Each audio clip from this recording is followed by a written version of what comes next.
Welcome in. It is the North Side Baseball Podcast. I am Mitch Whitmire. He is Matt Trueblood, talking all Cubbies baseball. However you get your podcast, we always appreciate you tuning in, whether it's our YouTube channel, the North Side Baseball website, or via Apple Podcast and other various outlets. Matt, it's been about, I think, a month since you were last on, so always appreciate your insight and having you on and sort of picking your brain on an array of different topics. And for those that are watching on our YouTube channel or via the Northside Baseball website, you can see the topics listed in front of you. For those listening, it'll be more of a surprise for you, which is perfectly fine as well. I thought it'd be appropriate, Matt, to probably start with the Justin Steele injury today and sort of the injury itself for him, the season coming to a harsh close for him with the elbow injury, and then sort of the impact it has on the rest of the rotation. So if we start with that, I guess I'll go quick and then I'll throw it your way because I'm curious what you think about it. Here's where I'm at with it, Matt. I don't mind the in-house options that they have to take up one of the rotation spots. You know, Colin Ray could get stretched out. We saw him get the start on Sunday night against the Dodgers. You have Jordan Wicks, potentially Javier Assad. Craig Counsell did say back in spring training that they expect to see Cade Horton at some point this year in the majors. I think that's sort of the wild card option that you certainly don't want to rush. So I do not mind the in-house options they have when you talk about, hey, who can be, you know, the fifth starter in the rotation, who can fill a void here. My issue is if this team wants to be taken seriously as a contender, to me, having Jamison Taillon or Matthew Boyd as your number two just doesn't do it for me. I like both of those guys. I like them better as a number three or a number four in your rotation because I look around the NL, Matt, and I look at other 1-2 punches, and you're talking about King and Cease in San Diego. Of course, depending on when you're listening to this, the Cubs are in the midst of a series in San Diego right now. The Phillies have Wheeler and Nola. Diamondbacks have Burns and Gallen.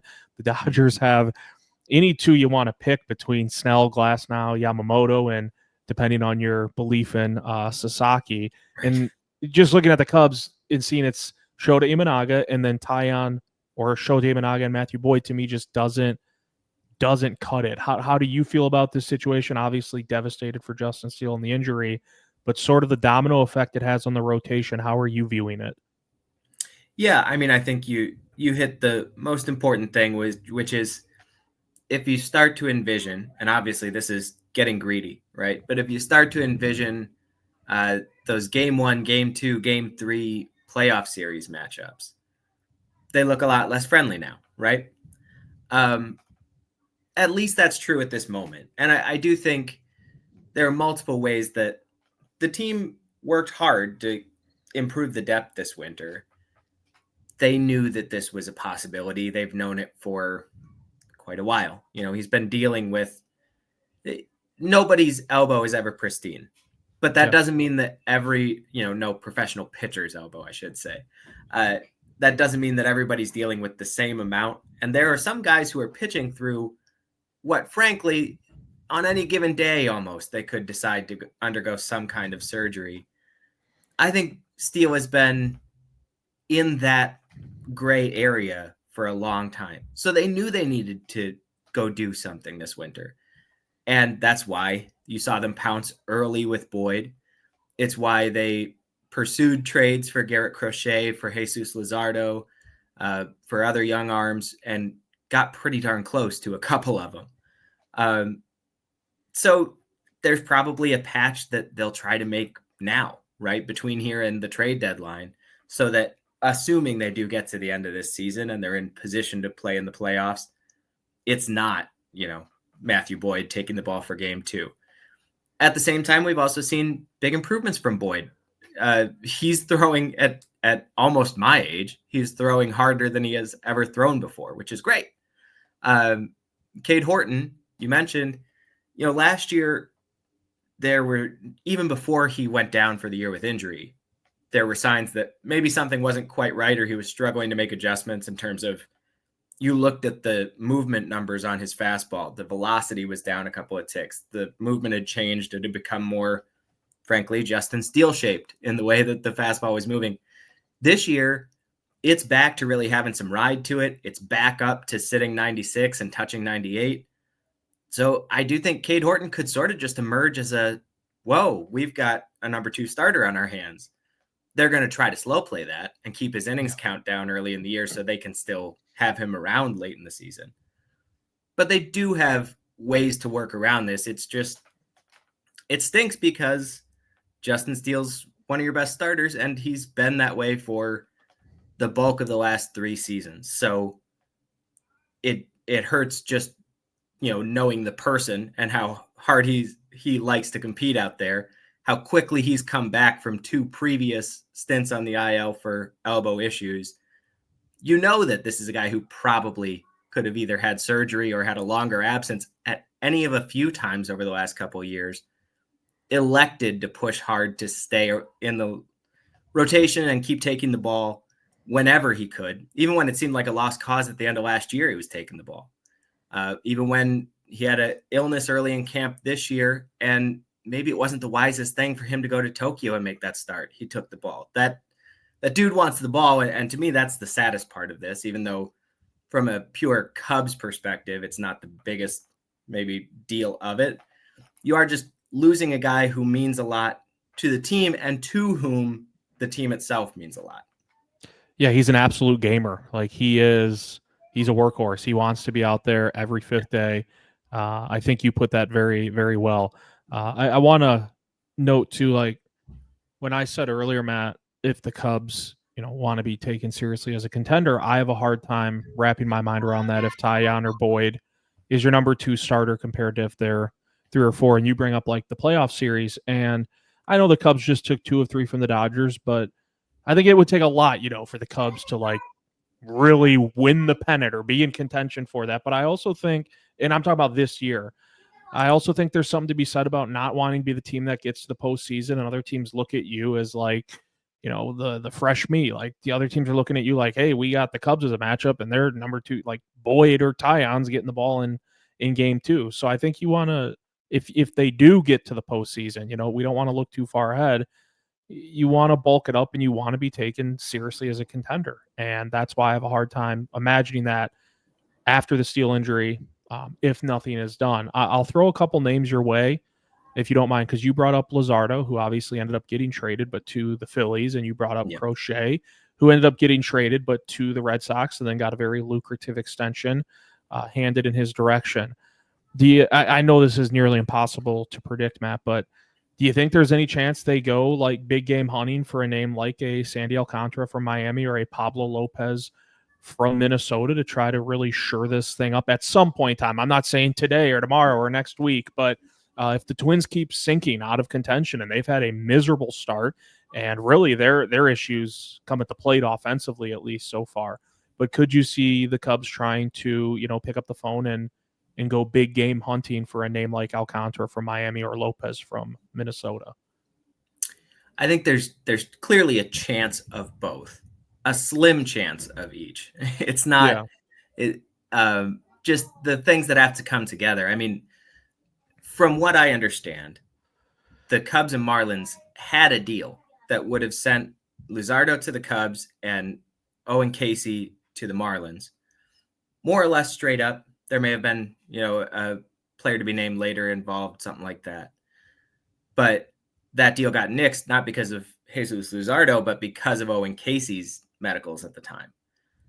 He had a sports hernia issue similar to what Dansby Swanson went through, that he underwent surgery for over the offseason. He also had a groin thing that lingered into camp this year.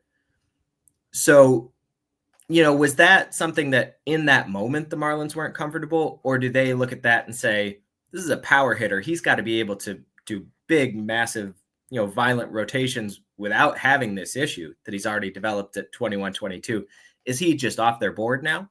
Or is he someone that now the Cubs come back and say, Owen Casey's starting out pretty nicely, really, in AAA.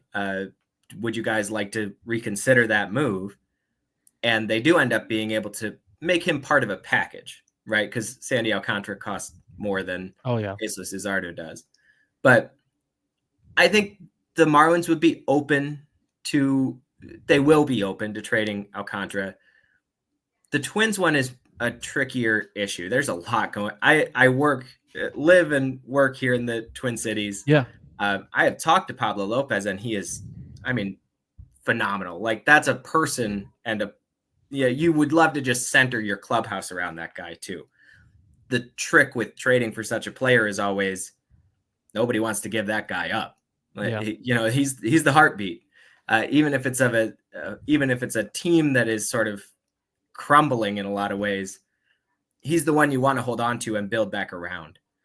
So I don't know how readily you could pry him loose. Really, Alcantara has the same kind of reputation as a guy. So the positives of that are obvious. The negatives are it's harder to get even rebuilding teams to let go of players with great makeup to go with incredible talent. So we'll see. But yeah, those would be the top two names on my list too, based on where things are right now. It's just a matter of Lopez has to get his hamstring healthy. Right now he's on the injured list. And you got to see how things play out for each of those franchises on and frankly off the field. The Twins also have they're sort of in an ownership limbo that could change a lot of what they can and can't and will and won't do this summer too. I probably should have asked that in a different way. I realized that once you were going through your answer, Matt. For Cubs fans listening who are curious, and I think you did answer it, but I'll ask it more directly if you don't mind. Yeah. You don't see the Cubs having a problem dealing some of their top prospects for a solid starting pick, because I think some Cubs fans might be wondering. I'm guarantee some Cubs fans are wondering, like, man, would they really part ways with a Casey or Kevin Alcantara? Like, would they part ways with some top prospects if they're getting a big name pitcher back, or do they really want to protect? They already dealt a big name prospect when they got Kyle Tucker. So you're saying you don't think the Cubs would have an issue doing whatever that to notions, whatever notions anyone has of Jed Hoyer prospect hugger, you needed to set him down a while ago. That guy is gone. Now, I think people tend to tilt too far in one direction or the other here. There are a lot of folks who have flipped a switch in their head and started going, why is Jed mortgaging the future? And is he just trying to save his job? There is a rational lens to look at this through, where he has built over the last 2 or 3 years a competitive team that just won 83 games 2 years in a row, was really probably better than that in both years, and still has a pretty strong farm system. He did all that fairly carefully, and he's been slowly pressing the gas pedal to the floor for the last 16 months now.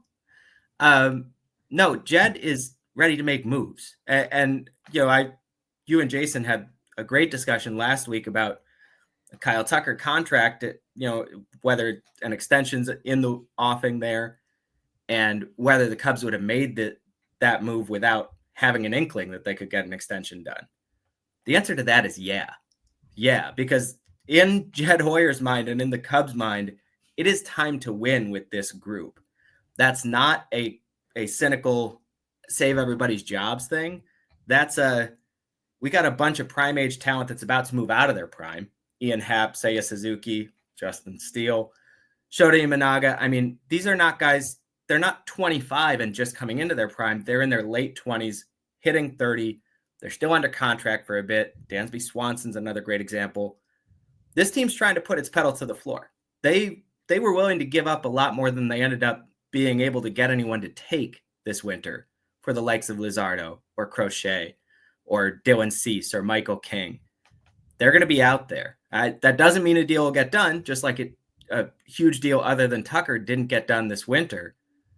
But they're not holding stuff back here. They are going for it this season.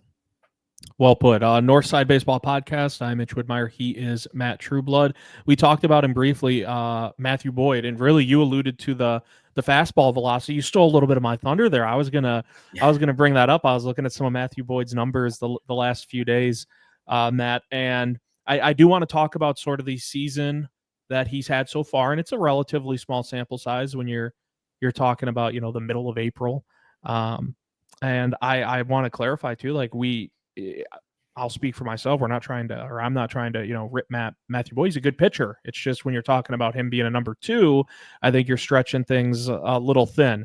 I think with him, a lot of his issues have always been injury related. Like he hasn't started more than 15 games in a season since 2019. And when you watched him last year with Cleveland, like he was pretty damn good.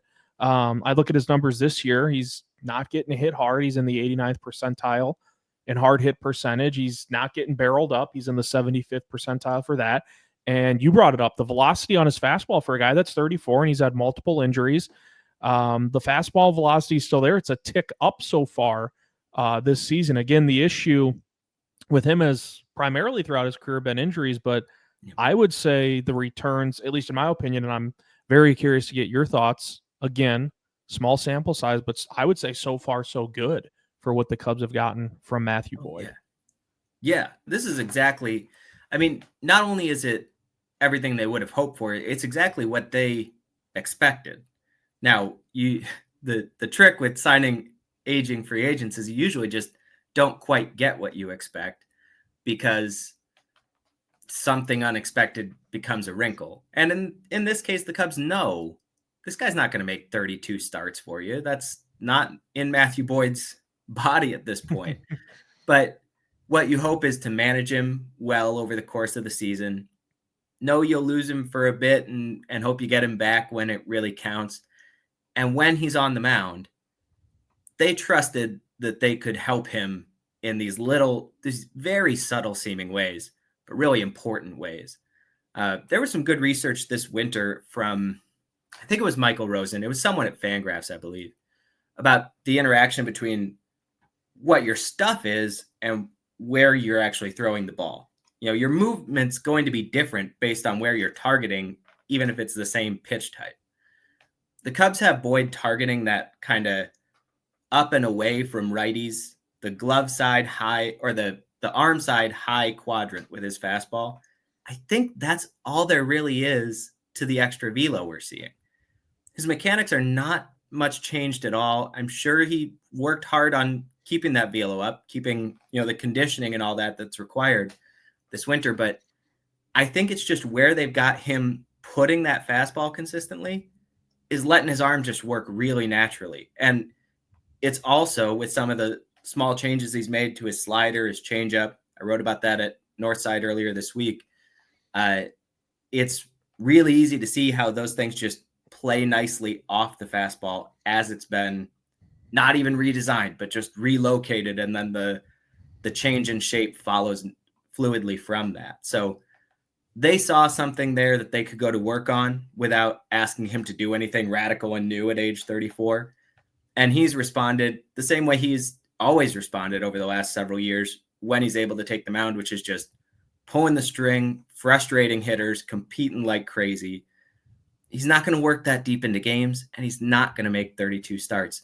But if you can get around those workload issues, he might be one of those really, really good per inning type of starters, like Rich Hill was, for much of his 30s, even into his late 30s for several different teams. How critical is it? You brought it up twice.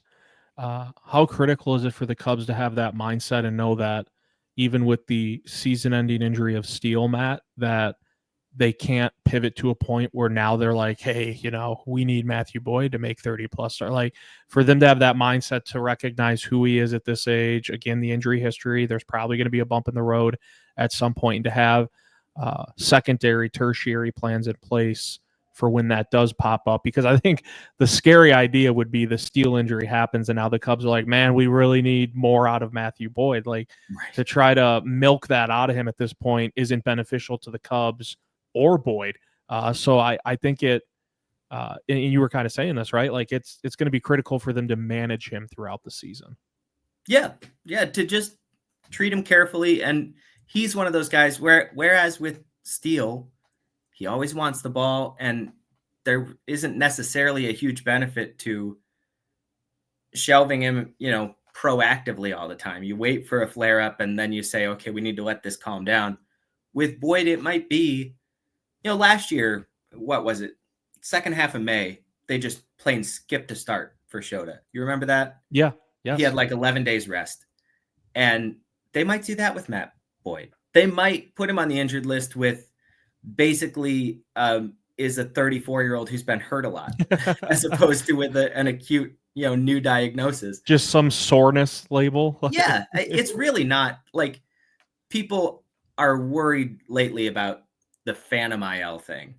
Yeah. But with a guy like Boyd, it's not phantom. It's just he's got 2 different injuries at any given time that could put him on the injured list according to baseball's guidelines, but he doesn't have to be there. So at some point you just say, this is the right time. And that's also why you work and, why they held on to what seemed almost like too much depth, among young pitchers in a certain way this winter. It's why they went and signed a Colin Ray, which I know confused a lot of people at the time. That was not really a popular move. I think the vision's probably a lot clearer now, having gotten the Steele news and understanding what Boyd is and what he won't be over the long season. You have all these guys around. It's Cade Horton, it's Jordan Wicks, they would have loved if it was Brandon Birdsell too, but they've got a good amount of depth to weather the minor injuries as well as this big one that's already been there. We talk about a guy like Matthew Boyd, who, if you try to compare like where his career is in terms of, golf in 18 holes, he's probably like in the fairway on 16. Like he's clearly on the back 9 of his career, at age 34. And we're going to pivot, Matt, to a guy who's like in the tee box on the first hole in Pete Crow-Armstrong. Like his career is just starting. It's just taking off. There were reports over the weekend about extension talks, I believe upwards to $75 million. And those talks have been tabled for now, and there's no extension in place. I think it's important to first mention that Pete Crow-Armstrong said over the weekend that this is something he, quote, would absolutely love to do. And that the Cubs know that. He mentioned great communication, specifically with Carter and Jed in the Cubs front office and sort of the brain trust. My view on PCA has remained the same. The glove is Gold Glove material. The arm is tremendous. The speed is quite literally as good as it gets. If he gets a single, he's probably going to end up on second base shortly after that with a stolen base. If he gives you anything league average-wise with the bat, I think you're talking about a major, major contributor because of everything else that he does bring to the table. Would you make of the reported offer, the extension talks as a whole, and do you see something getting done at some point in time? I saw, I should say too, West Coast guy, and I saw that he was really raving after Sunday Night Baseball about how cool it was to play at Dodger Stadium and play on the West Coast. And he had friends and family there, and some Cubs fans were like, oh my God, he's going to be a Dodger in 2030 or 2031. But that's why I led off with some of the quotes he had, and they seemed genuine when he was talking about how he would love to get something worked out on a long-term basis. So where are you at with all that with PCA? How do you sort of see it shaking out?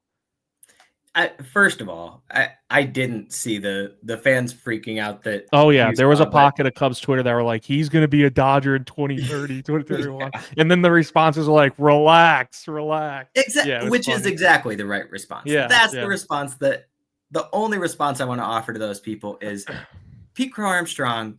I mean, it's crazy because he came up at the end of 23, and I think in a lot of our heads he was around for all of 24, even though we know, objectively there were 2 stints where he was back in Iowa. Well, those 2 stints are really important because they have team control over him all the way through 2030. Mm-hmm. They have him for this year and 5 years after that.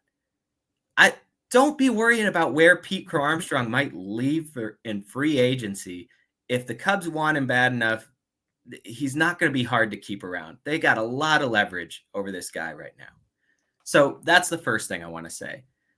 When it comes to that contract, and I can fill in a little bit, we got the report from Mark Feinsand, I think, said it could run up to $75 million if all the options and escalators were exercised, right? I don't know that I saw this anywhere else, but I worked kind of behind the scenes to figure out what specifically that structure was going to be. And it sounds like you're talking about, he's got 5 years after this. The contract would start next season, technically. He's got 5 years after this of team control. And over those, they would pay him $31 million. It's like 1, 2, 4, 8, 16, that loose structure, right? And then there'd be a team or a guaranteed year 6 for $20 million, and then a team option year that would be his second free agent season. They'd be buying out for another 20-ish million, plus possible buyouts at the end, a signing bonus at the front end. You end up in that could work up to 75 to 80 million. Probably he'd have only been guaranteed something like 50 million by this deal. The reason that that's not done yet is because if Pete Crow-Armstrong believes in himself at all, he can earn his way up from that quite a bit in the next year or so. Now, I think everyone knows if I were advising Pete Crow-Armstrong, I'd be telling him to take that deal because I'm skeptical that he's going to develop the plate discipline he needs to make that jump. But that's basically the contract that Andrew McCutchen signed with the Pirates in like 2010, 2011. So PCA should not be signing that right now if he has the amount of faith in himself that he pretty obviously has. If you just listen to him talk or watch the way he, walks around on the field or look at his haircut on any given day, you can tell that man believes in himself more than to give himself up at a price that looks like 15 years old salary scale in the big leagues. So they'd probably have to take a significant step up from what was really offered to get that deal done. At the same time, from the Cubs side, I don't know that I'd be taking that plunge yet because you use the golf analogy for his career, which is interesting because you win in golf by not swinging as much as your opponents. Yeah. That is what PCA is going to have to learn to do, man. You cannot swing this much. Or you can, but you have to be an absolute genius with a bat in your hands to swing as much as PCA currently swings and be a really good hitter. And he's not that guy. He's going to have to modulate. He's going to have to find some plate discipline. Not a lot. He doesn't have to walk all the time. I'm not asking for that. He has to not always be down 1 and 2 in every count. But if I were him, I wouldn't be signing this deal unless they stepped it up significantly. But once he goes through a few months of showing any of that plate discipline and the Cubs do feel good enough to step up their offer, I'd be asking for another step up if I were him, because it really can take off. I mean, you talk about the base running, the defense. He can be such an incredible player if the offensive side just comes together a little bit. And so I think both sides are they're both very open to getting something done, but they also have to wait the other out a bit and see who's going to lose confidence, or are the Cubs going to gain confidence faster than PCA in his future? Or is he going to start to wonder about if he's ever going to put things together and feel like it's time to take the money?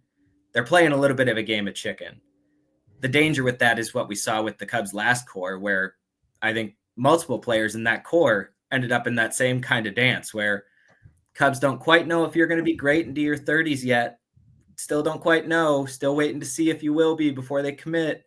And by the time they're ready to commit, the player's like, I'm close enough to free agency. The difference with PCA is what we just talked about. There's still 5 full seasons after this one before he can be a free agent. And I do think that that's going to help them find common ground. The reason I put the bar at, anything, I think I said anything close to league average with the bat, and you're talking about a major contributor. But I don't know how big of an ask that is. Like, some people are going to see the Sunday Night Baseball game. He hits 2 home runs and a triple. And last night in San Diego, he was right back at it with a couple of knocks. And again, you add the glove, the arm, the speed, that part's all there and it's present. It's the bat. Is the biggest concern for you with his bat, Matt, the chasing?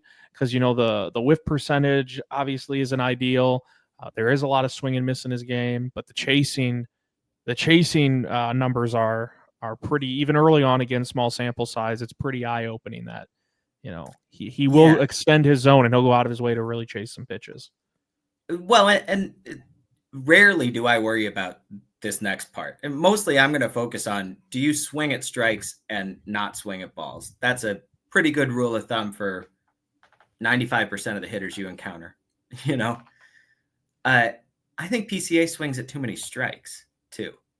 Dude's got to he has to start recognizing this is not, either most guys have kind of two gears they can put their swing in. I want to cover the outside part. I want to sit on a breaking ball, whatever it is.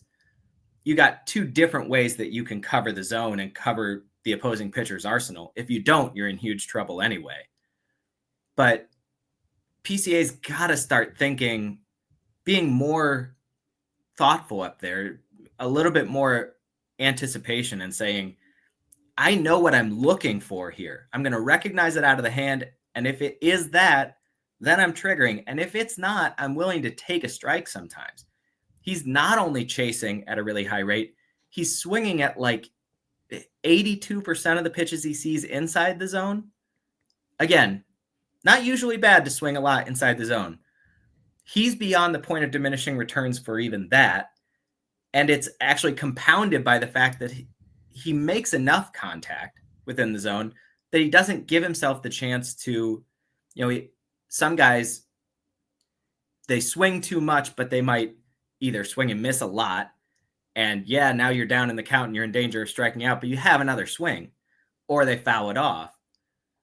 He tends to put the ball in play with some of these swings that aren't that well thought out. They aren't that attacking. They're just sort of seeing and moving, and he's not making quality contact. That it's not right now. There is nothing mature or well organized about his approach at the plate. The encouraging part is that he's even surviving in the big leagues with what he is doing, because it reminds us all of, like you said on Sunday night, we saw the tools are freaky and they extend all the way to the bat. He can hit the ball really hard.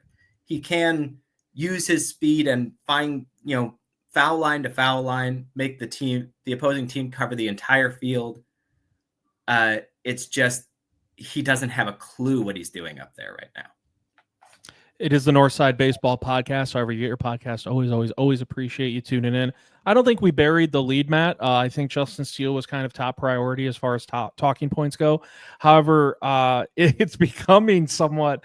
I laugh in somewhat as a Cubs fan. I laugh with pain behind it a little bit, but it's become somewhat of like a weekly talking point on this podcast and really in Cubs social media land, the bullpen. And after a series against the Dodgers, where I believe they only gave up a grand total of 1 run, we saw an implosion on Monday night in San Diego. By the way, for those listening, we are recording Tuesday for a Wednesday published before the game Tuesday night. So whatever happens Tuesday night, we have not seen it yet. But an implosion on Monday night. Guilty parties were Nate Pearson, Eli Morgan. Second really, really, really bad outing, or I should say rough outing from Eli Morgan. And, I understand, Matt, that like bullpens can be very, very volatile, and at times it can be a roller coaster ride. To me, though, what my expectations and thoughts on this bullpen going into the season were and where we are now, to me, it somewhat has the makings of what could end up being a major glaring problem, a spot on the team that is underwhelming unless things really come together. Like you have no idea how happy I was on Sunday night. Ryan Presley had his first 1-2-3 outing of the season, and it came in his 8th appearance, I think it was. But I was texting with some buddies who are Cubs fans, and we have like a group chat. And obviously, when it's in season, we're pretty much talking about the Cubs. And I sarcastically said, surely Ryan Presley will have a 1-2-3 inning against the Dodgers, and with where they were at in their lineup to close the game. And he did, and it was his first one. And I still worry about his slider placement and where it's been at so far this year. With this bullpen, let's just start there. Where's your concern level at with it? And I think one of the frustrating things is I think they tried to address it to a higher degree this offseason, but like with a guy like Tanner Scott, they were just beat out by the Dodgers, who offered a little bit more money. But if you look, go ahead. The Cubs offered more money. And he still went. I mean, I think maybe nominally Scott signed 4 more, like he got 4 and 72, which was a number that he wanted to hit. Yeah. But the Dodgers baked so many deferrals into that deal that really the Cubs deal was worth more. The Cubs are offering 4 and 66 with no deferrals. Scott ended up with, in the same sort of present value calculation, like 62 million. So that one is a real bummer. Yes. They really wanted Scott. He had a relationship with Tyler Zombro, who now is, helping run the Cubs pitching department. That it was kind of a perfect storm that should have blown his ship into the Cubs harbor. And I think they felt really disappointed that they couldn't finish that off, which is not, don't feel bad for the Cubs. That's an indictment of Jed Hoyer's ability to get his guy when he wants him, which has been a recurring issue over his tenure. He's the anti-Theo Epstein. He does, he goes to get that guy that he really, really wants, and sometimes he just comes home empty-handed, even when he makes the best offer. It's not good. But yeah, you're right. They tried to build more. They tried to do a lot more, and they still brought in, I think the funny and probably the problematic part is they went out and they made that early trade for Morgan. That's not working out well so far. They also then signed Caleb Thielbar, traded for Ryan Presley, traded for Ryan Brazier. Well, that's all working out about the way you should have expected, because those guys, I think they're going to be okay over the long run, but they're all pushing 40. And, it's just you take a volatile part of the roster and make it even more volatile when you build around guys that aren't going to miss as many bats as they used to because of their age. That's just where they are in their career. You're intentionally building that bullpen to be crafty. They don't have a lot of alternatives right now because they're not good at developing guys who blend velocity, good breaking stuff, and the ability to throw strikes, which is what you need. You have to be able to just churn out guys who can do that to be immune to the volatility of bullpens. And most teams aren't, in fairness to them. And the Cubs definitely aren't. So they went out to try to get guys with proven track records to stabilize this a bit. They are very lucky that they fell backward into Brad Keller, because otherwise it would be a real mess. But they also, some of that's good process. And I think they, again, have more depth. We haven't seen Brazier yet. We haven't seen Tyson Miller. We're going to get them. We're going to get Daniel Palencia at some point. We're going to get Jack Neely coming up from AAA. I am a little surprised we haven't already seen Keller just take a more consistent, high leverage. Like, he can almost be the second best arm in your pen right now. Second or third, I guess, if you just sort of slot Hodge and Presley into the top two. I don't think it's nearly as bad as it was last year, or as it was for the same kind of early stretch in 23. But it's just how bullpens work, and particularly if you're going to go and start your bullpen centered around three guys who are almost 40 years old, you got to be ready for wavy seas in the early going.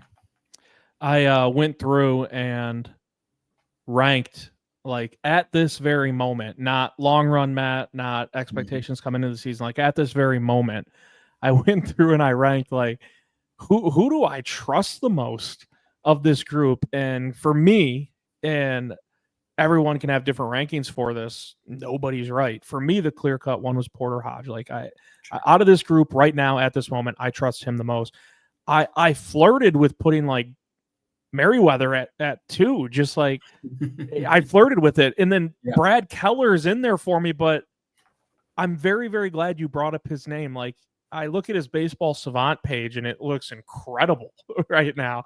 I'm wondering, like, do you think that's sustainable for him, for a guy who has never, I mean, I've said small sample size a lot so far, but I always like to keep myself, give myself that steady reminder of it. Yeah. He's been really good though so far this year, but the reason I don't have him ahead of Hodge, and I wonder if I put Merriweather ahead of him just in my, fantasy land rankings here of who I trust the most, is because I wonder, like, is that sustainable? Do you think it's sustainable in any sense for Brad Keller to be one of the better bullpen arms for the Cubs throughout the season? I will say this is just something that I'm kind of thinking of as we're having this conversation. Is there a difference between real and sustainable when it comes to a reliever? Like, is what Brad Keller is doing reflective of a real change in who Brad Keller is as a pitcher? Yeah. Yes, it absolutely is. That guy threw 100 last night. Brad Keller hit 100 miles per hour in a major league game, and that's insane. There was no one who would have projected that happen. Even when the Cubs signed him, they didn't know that was coming. So it's very real because he's been a starter in this league and a relatively successful one in the not that distant past. If he now can throw 100, he's going to have lots of ways to get hitters out. Sustainable is a different question because it's a bullpen.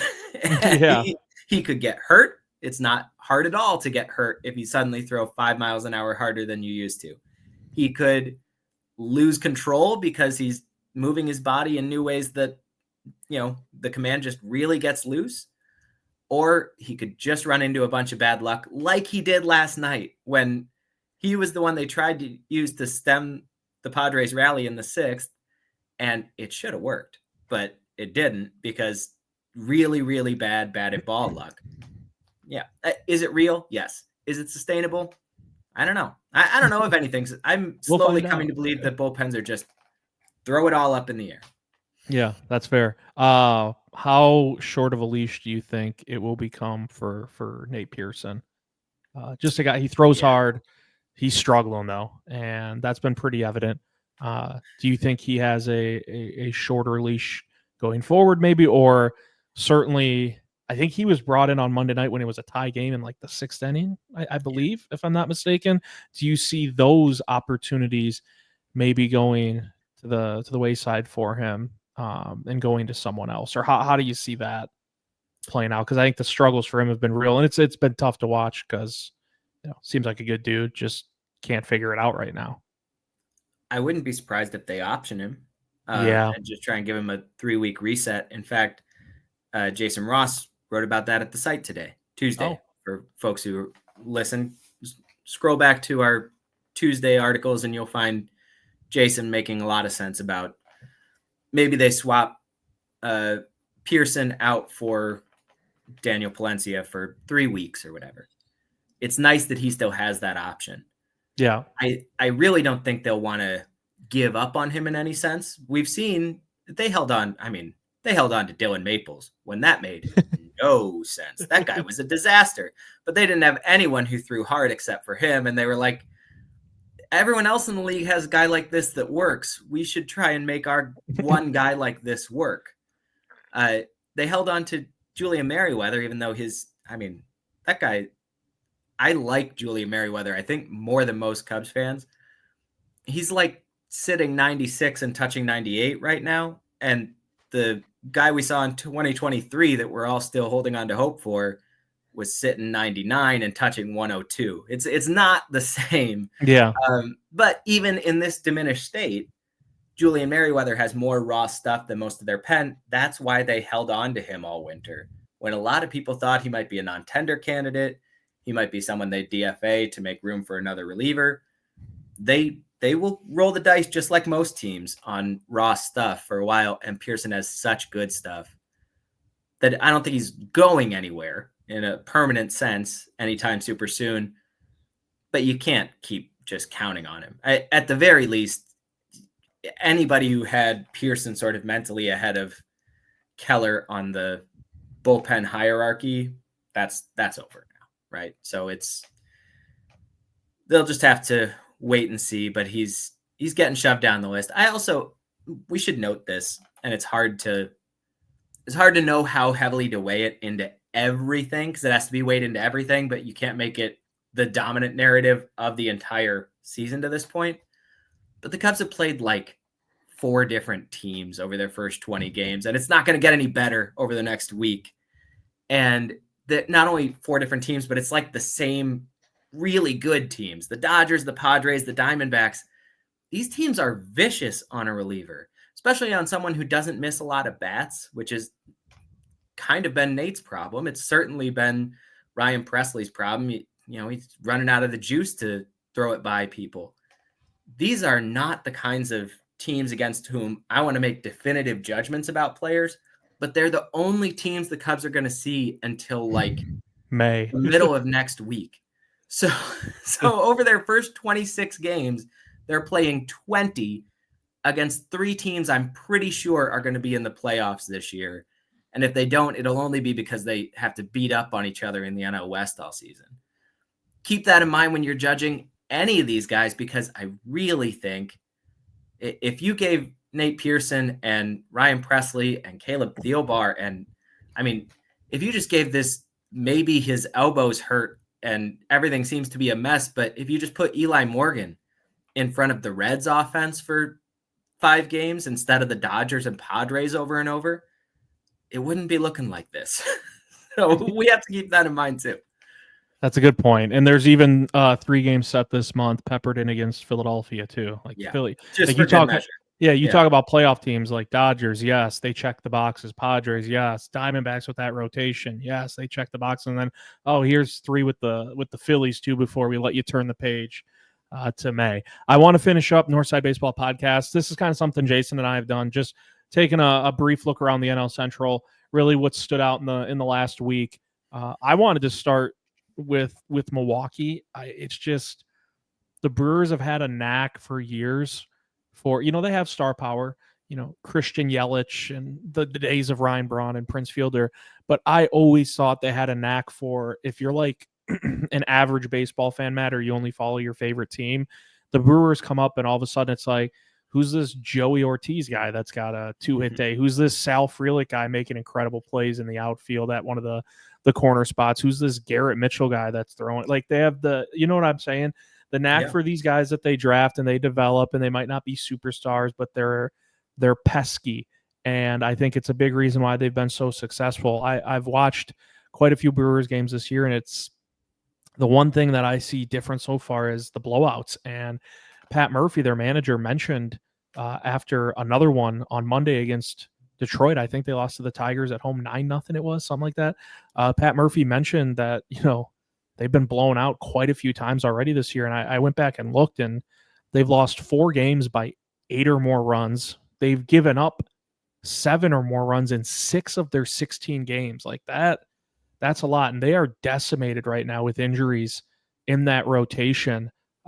It's like injuries galore. And I just wonder if some of the shine is wearing off as far as the Brewers being that team that they're not going to go out and spend big, but they're going to draft, they're going to develop, they're going to get their prospects, put them in advantageous spots.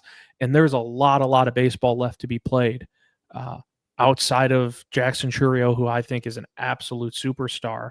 I have doubts as to whether or not the Brewers can be a team that really is going to be there when you talk about the NL Central race as the calendar turns to September.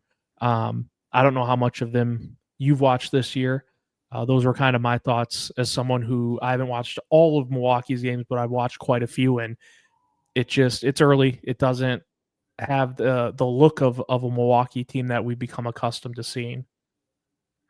Yeah. I mean, I'm the managing editor of Brewer Fanatic too. That's why I wanted to bring them up as well. Yeah. Close tabs on these guys. And I think what's arresting about it, and what's probably, I'm not as worried about them as some are, I would say. There are tangible differences from the trouble that they've run into at times over the last few years. But I think the biggest thing is this feels a lot like what we would tend to see them go through late June, early July seems to be a frequent sort of pitfall time for the Brewers. And this year, it's just happening at the front end of April. When it's happening at the front end of April, there's always the chance that it just never stops, But this team's about to get a lot of reinforcements. Jose Quintana needed to build up, so it was like their 11th game of the year was his first start. something like that anyway. He was good too. He was good. Yeah, and I expect him to continue to be. It's a really good fit with what the Brewers do. They're also going to get Tobias Myers back next week sometime, probably about a week from now. Brandon Woodruff's a week behind that, maybe. And, beyond that, you're going to run into new injuries along the way. There are going to be more sort of cracks and fractures that you have to fill in for. But you're right that it always feels like this team is doing a bit of a juggling act. I think of it as, from like a science perspective, it is a high energy system. What they are doing to keep everything in order, to keep this machine running, requires them to be good at lots and lots of things: player development, analytics, just really, really good in-game decisions, day-to-day personnel decisions, instruction, and sort of improving the guys you've got in-house. They've been good at that for a long time, and it's hard to stay ahead of the curve at all that for a long time. There are little cracks that I'm seeing, but that makes me concerned about whether they can still be like this over the next 3 years, more than this season. The Cubs are a more talented team than the Brewers. The Brewers are a better run team than the Cubs, even now. And they're going to get help back. They have Churio. They have William Contreras, who's off to the opposite of a Churio-like start. It's been rough, but I trust William Contreras quite a bit to come out of that. And I also just trust Pat Murphy. I mean, you mentioned he sort of sounded off and said, this has to stop. This can't, we need to show more competitiveness. We need to be able to hang around better. But he's also acknowledged and started acknowledging, I was out there in Arizona when last you and I talked, and that was like the second or third week of March. And he was already acknowledging, we're kind of up against it pitching injury wise. And we know that there's going to be some storms to weather because of that in the first half of the season. I don't think he's panicking. I think he's going to appropriately demand that they show up and do it every day. But that's another thing that this team's really good at. They're resilient, and they're going to come back. And, it's too early to be sure what shape this race is going to take. But I'd be very, very surprised now, as I would have been if you'd asked me 3 weeks ago, if we don't get to the second half of September and it's just Cubs and Brewers, everyone else is in the rear view, and these two teams are duking it out for the Central. I do want to bring up one more name about Milwaukee, and then we'll finish up with those other teams. And I'm right in line with you as far as how I believe the division will play out. And obviously things can go a lot of different directions. You talk about a Justin Steele type injury. The Cubs could lose other big names. We just don't know. But if everything lines up, you would expect it to be Chicago and Milwaukee based off how things look and how we kind of forecasted things coming into the season. The name I wanted to bring up, though, is, you talk about Jackson Churio and William Contreras will figure it out, and Christian Yelich, when he's healthy, and he's the Christian Yelich we've seen for so many years, he's good. I do wonder both on the field and vocally, like in that clubhouse, how much does that team miss Willy Adames? Because I remember even when they played the Cubs, Matt, it was like, for some reason, he was the guy that when he would come up in a big spot, I'd be like, dang, like this is from a Cubs vantage point. It's like, this is not the guy I want the Cubs to have to duke it out with right now in an AB. It goes without saying they miss him, but you can't really put a value on it. I'm bringing it up more so to say like that is a big part of their offense and a big part of their clubhouse that is missing. And I don't think that's a role you just figure out on opening day. I think as the season goes on, at least vocally within that clubhouse, you hope that maybe other guys will pick it up. But I do think not having Willy Adames has got to be a big blow for them. Yeah, they did not. I mean, you can't really go out and pay for that kind of a presence in free agency because, you pay for a player of Adames's caliber, and that's just out of your price range. The talent is too expensive. And if you try and go find a guy with as much charisma and sort of attention to detail and nose for the moment and, ability to to knit your clubhouse together as Adames has, you can't just bring in a guy who's a bench caliber player who's like that, because they won't have the same gravitas. Adames was able to be that guy, is able to be that guy now in San Francisco because of who he is, like who he is on the field, you know? So yeah, they didn't replace that. I think they sincerely believe that someone like Chourio can grow into that Contreras has already been growing into that. But their younger core, they're not bad guys by any means, but Sal Frelick, Bryce Terang, Joey Ortiz, Garrett Mitchell, none of those dudes are replacing Willy Adames when it comes to being incendiary, you know, setting a wildfire on the bench and getting everybody jazzed up, paying attention, making great plays, trying to compete with each other, compete with the other team, be really engrossed in it, do the work and stay fresh. These guys don't have that kind of incandescent personality. So there's no question that's a loss that they haven't been able to figure out how to work around yet. I'll keep it simple with the final three teams. Cardinals, same record as Milwaukee. Their offense so far hasn't had problems scoring. They're third in baseball in runs per game. I have serious doubts about whether or not that's going to hold up for the duration of a season, just looking at that lineup and the names and kind of their strengths, weaknesses, things of that nature. Reds and Pirates, I would just say this. I watched Hunter Green absolutely, shove against Pittsburgh on Sunday. Nasty, like, isn't it? He's so fun to watch. He's going to a new level. Yeah, he's so fun to watch. And I don't say this as like, patting a Reds fan on top of the head or a Pirates fan, because like the Cubs haven't been to the playoffs in quite a few years either.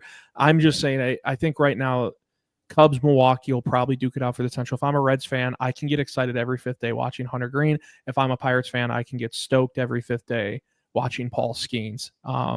You have what I believe are two aces of a staff. I think Hunter Green is, ascending into that spot. Paul Skeens obviously holding it down for Pittsburgh, and many expect that to not change, right?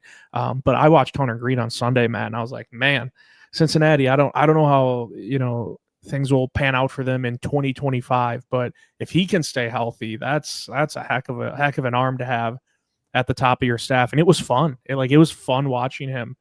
He had to wiggle out of a couple early jams too against the Pirates on Sunday, and after that, it was as if I was watching someone in cruise control. Like it was unbelievable. So that's how I would sum it up with the other three teams, though. Cardinals, up and down, sitting at 500, scoring a lot of runs. I don't know if they can keep that up. Cincinnati, Pittsburgh.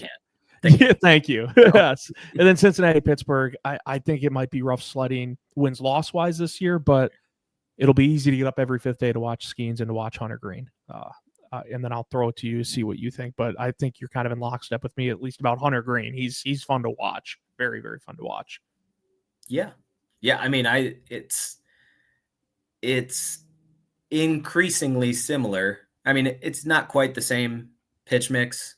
There are some similarities, but not the same thing. But it looks a lot more this year than it has in the past, like sort of a right-handed Tarek Skubal, where Green's just everything. The fastball explodes, and it doesn't seem to be costing him a ton. And then increasingly, he's got command of the slider, command of the split, and more often than Skubal, he's going to fight his command a bit, but I don't know how a hitter does anything with him. I have an easier time figuring out how I would approach scoring against Paul Skeens than I do against Hunter Green at this moment. So yeah, there's a lot of interesting talent on those teams, barring the Cardinals. There's talent on the Cardinals, but none of it is interesting. But the Reds and Pirates, it's just the worry that I would harbor deep if I were one of their fans. I think a lot of their fans currently believe that they're being sold short and they'll be able to contend in this relatively, it's not like the Dodgers owning the NL Central. So I think those teams view the door as being a little bit open. I don't think the door is open to those teams. And I worry about their ownership and sort of the fundamentals of their rebuilds. But medium term, there's hope just because there's a lot of interesting young talent in those orgs. But I think your dogs agree with us too about Hunter Green and Yeah, Paul I don't know Skeens. what's going on there, man. A couple aces of the staff. We'll wrap it up there. The Northside Baseball Podcast. Cubs have the Padres and the Diamondbacks and the Dodgers and then the Phillies coming up for their next 4 series. So obviously it's not going to be an easier road through April. Matt, we sincerely appreciate you hopping on, and we will see you next week for the Northside Baseball Podcast.